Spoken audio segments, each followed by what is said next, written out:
윤 대통령의 탄핵 심판 결론이 이제 내일이면 발표가 됩니다. 대한민국 운명의 날이 4월 4일이 되리라고는 상상해 본 적이 없는데 이렇게 역사가 흘러가네요. 정형식, 조한창, 김복형 이 세 분의 의지는 확고하다고 보입니다. 이 세 분만 확고해도 탄핵은 인용되지 않습니다. 그러나 우리가 한 가지 알아야 할 포인트는 현재 헌법재판소 구성원이 8인이고 본래 총 9인의 재판관의 자리가 있으나 마흔역을 끝까지 임명하지 않았기 때문에 8인으로 탄핵 결론을 맺게 되었고, 만약 탄핵 인용이 5명이고 기각이 3명이라면 추후에 마흔역을 임명하지 않아서 탄핵이 기각되었다고 민주당과 극좌 단체들이 난리를 치지 않겠습니까?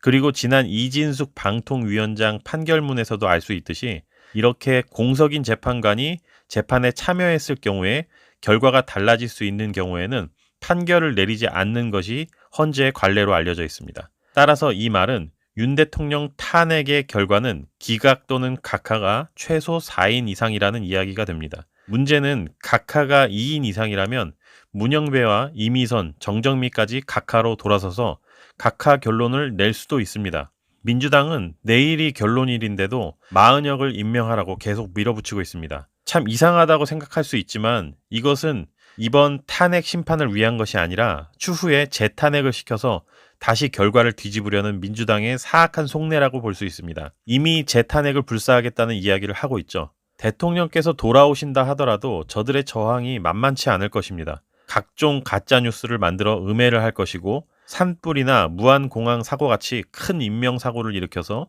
나라에 혼란을 가져오고 여론을 뒤집으려고 할 수 있습니다. 따라서 대통령이 돌아오시면 이제 본격적인 전쟁이 시작되는 것이라 여유를 부릴 시간이 없으며 좋은 게 좋은 것이니 우유부단하게 사태를 이끌어가다가는 진짜 재탄핵당하고 나라가 혼란의 구렁텅이에 빠질 수 있습니다. 중국 공산당과 종북 세력들을 등에 업은 저 민주당과 극자 세력들은 나라를 위한다거나 국민과 미래를 위하는 집단이 아닙니다. 오직 자신들의 정치적인 이득만을 생각하는 집단이기 때문에 부정선거가 밝혀지면 저들은 정치적으로 뿐만 아니라 실제로도 무거운 처벌이 내려질 것이 분명하기 때문에 이런 것들을 덮기 위해서 어마어마한 저항이 있을 것입니다.